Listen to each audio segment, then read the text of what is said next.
There is one concept that completely changed trading for me. I've been trading for almost 6 years now, but for the first 2.5 years, I completely failed. I got to the point where I was about to quit, but then I stumbled across something that changed everything for me. I used to identify a really nice, clean setup where we have overall direction, add a nice area of interest, and with my preferred entry model, I'll take the entry just for the trade to stop me out. And this would repeatedly happen, and it was extremely painful, and I had no idea why it was happening. It looked like an amazing setup, but yet it would still fail. I felt like I was missing something. And it actually was. And it's a simple concept called correlation. I heavily rely on correlation trading gold every single day. And it's the one thing that pushed me over the edge to profitability, and it completely changed how I looked at the markets. And so I'm approaching my 6th year of trading gold. And over the years, I've taken thousands of trades using correlation, and I've refined it down into a simple step-by-step method that I'm about to show you. It's allowed me to make over $500,000 this year trading gold, and I've been able to avoid so many losses just by using correlated pairs to give me another perspective on price action. Keeps me around a 70 to 80% win rate, with on average around a 2 risk to reward. So first off, whenever you're trading a pair on either Forex or a commodity, you have to understand that it's always going to be made up of two parts. Since I trade gold as my main pair, the price of gold is going to be affected by the strength of gold on its own,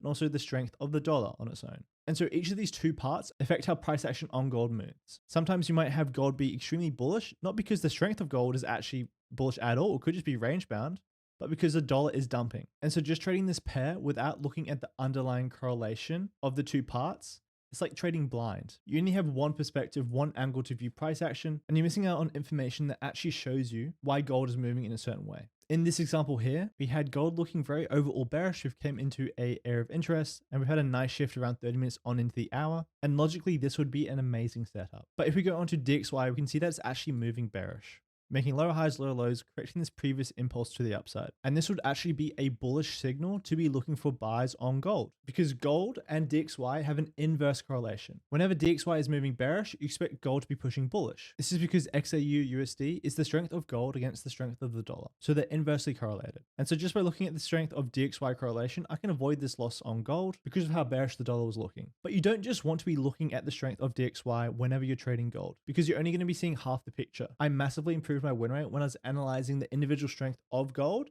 and then the individual strength of the dollar and comparing the two. So I have a custom formula that I use on TradingView that tracks gold against every other currency pair except the dollar. So this is just showing me the individual strength of gold, and it's a spread chart on TradingView, so it's a custom formula. And so having these two charts allows me to fully understand why gold is moving in a certain way, where I expect it to be going, and massively boost my accuracy whenever I look for a setup. And so in the example, we might have a really nice sell setup on gold where we came into an area of interest with overall bias looking bearish, with a nice entry model, looking for a sell. But if we have gold spread being range bound and we're at the low of that range, expecting it to then, reverse push bullish, and DXY is overall pushing bearish, it's unlikely for this gold sell to actually work out. It's most likely just going to reverse and keep on pushing bullish. And so this is how I use correlation every single day to avoid losses and help with me identifying direction, especially when market structure is a bit more confusing. It's like getting another perspective to view price action. And so for another example on how I use correlation when trading gold, we have overall market structure here looking bullish. We've come back into around 50% of this previous move. And just by looking at market structure on gold, we kind of expect it to then shift and push bullish. If you go onto lower time frame, we've also had a lower time frame shift bullish. And so you might think this is an example to be looking for a buy. But first, let's go on correlation and see if it actually agrees with this bias. So if we just go onto DXY and zoom out,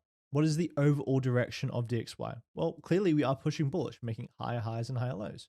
And we've come into the lower half of this previous range. So we can see that it's probably more likely for DXY to be continuing pushing bullish. And as gold and DXY have an inverse correlation, obviously we'd want DXY to be pushing bearish in order to be looking for a buy on gold. So we can keep an eye and see how does it react to this previous low. Are we going to be pushing bullish or not? But unlikely in this overall market structure. So the buy on gold actually might not look like a good setup. And so if we go into gold spread that tracks the individual strength of gold, we can see that's very range bound, just kind of moving sideways. But we've also been making lower highs and lower lows over the past couple of hours.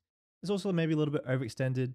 Can expect it to correct this previous bullish move around here as well. And so gold spread is very range bound with a bit of a bearish bias. DXY is very trendy with a heavy bullish bias. And so even though you have a nice type 3 shift bullish with overall structure looking bullish after you've had a bit of a correction, you actually wouldn't want to look for a buy.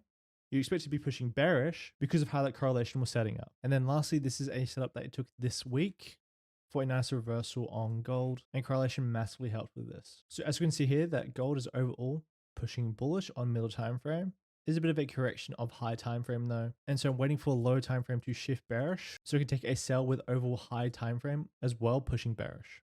And to time this entry, I was looking at both DXY and the strength of gold itself. At this point in time, DXY was pushing bearish, so it wasn't the best time to look for a sell on gold. And so we wanted to wait and see if DXY would shift bullish or not. And so this hourly candle opens, we create a bit of a bottleneck, then push bullish. And whenever I'm looking for a reversal, I'm always looking for a reversal around 30 minutes on into the hourly candle. And so here we're now 30 minutes on into the hour, which is prime time for reversals. We're also at a previous area of interest around some highs, had a decent reaction to that with the previous 30-minute candle closing bearish. So it's looking pretty nice.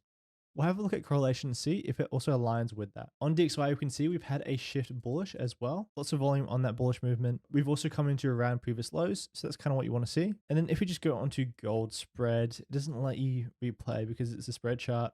But at this point in time on gold spread, had a big shift bearish, and we've come into test around this recent low. We've also had a shift within this area of interest, another shift bearish. So the strength of gold was looking really bearish, adding more probabilities onto looking for a sell on gold. And so that correlation just made it really easy to take the setup with a stop behind the most recent high, targeting the most recent low for a pretty easy 1.8 risk reward win. But trading becomes so much easier when you use correlation to actually look at the underlying securities that make up these pairs. So whenever you're trading gold, you want to be looking at how DXY and maybe a gold spread chart is moving. If you don't have access to TradingView Premium, you can actually substitute a gold spread chart by looking at the yen index, so the JPY basket, as the yen index and gold are both positively correlated. So if you want to use correlation to trade gold, you can also look at yen for positive correlation and DXY for negative correlation. But this is the stack I use, and it actually feels like a literal cheat code. It's kind of like having X-ray vision on gold, so you can see what actually moves it. Being able to break it down and have a look at each individual part that makes up gold and see what's the price action on DXY, what's the price action on the gold spread chart, and compare the two. It's so helpful. So I hope this is beneficial. If you have anything else you want me to cover, just drop a comment below and I'll cover it in the next video.